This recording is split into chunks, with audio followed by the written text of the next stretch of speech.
Paix sur vous. Aujourd'hui, nous allons parler d'un concept fascinant, l'entropie.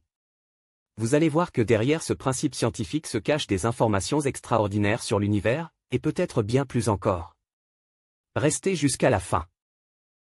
Lorsqu'une personne comme moi parle de l'entropie, elle dira que c'est l'une des plus grandes preuves scientifiques de l'existence de Dieu, et cela à deux niveaux. D'une part, elle prouve que l'univers a eu un commencement et qu'il a donc besoin d'un créateur pour exister. D'autre part, elle démontre que l'univers est réglé avec une précision extrême. Prenons la deuxième loi de la thermodynamique, qui repose sur le concept d'entropie. Elle affirme que la chaleur ne se transfère spontanément que d'un objet chaud vers un objet froid, et jamais l'inverse sans intervention extérieure. Mais la chaleur n'est qu'un exemple d'un principe plus fondamental, qui s'applique également au gaz, à l'électricité et à d'autres phénomènes naturels. Cette loi peut être reformulée ainsi: tous les systèmes tendent à évoluer d'un état plus ordonné vers un état moins ordonné. C'est ainsi que le concept d'entropie a été introduit. Plus le désordre augmente, plus l'entropie augmente. Cela a conduit à une reformulation plus générale: tous les systèmes évoluent naturellement d'un état d'entropie faible vers un état d'entropie élevé. Une autre manière de formuler cette loi est la suivante: les processus naturels dans un système fermé entraînent toujours une augmentation de l'entropie. Et cette loi est considérée comme quasi certaine. Ainsi, si un système commence avec une température élevée, celle-ci se dissipe progressivement jusqu'à atteindre un équilibre thermique. De même, si un système commence avec un haut degré d'ordre, cet ordre se dégrade progressivement jusqu'à ce qu'un équilibre total soit atteint dans tout l'univers. Lorsqu'on applique la deuxième loi de la thermodynamique à l'univers, on observe qu'elle implique nécessairement que l'univers s'achemine vers un état de désordre total et de mort thermique, où toutes les températures s'égaliseront.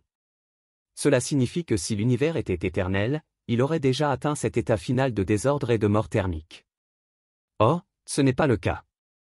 Nous sommes encore dans une phase où l'univers perd progressivement de la chaleur et où les structures se décomposent progressivement. Conclusion: l'univers n'a pas toujours existé.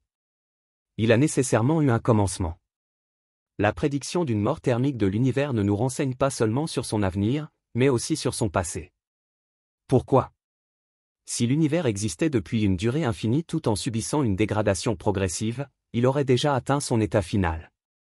Or, nous observons que ce n'est pas le cas. Cela signifie donc nécessairement que l'univers a eu un commencement dans un passé fini.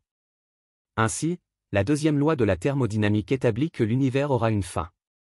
Mais comme nous n'avons pas encore atteint cette fin, il ne peut pas être éternel dans le passé. Maintenant, abordons la question de la précision.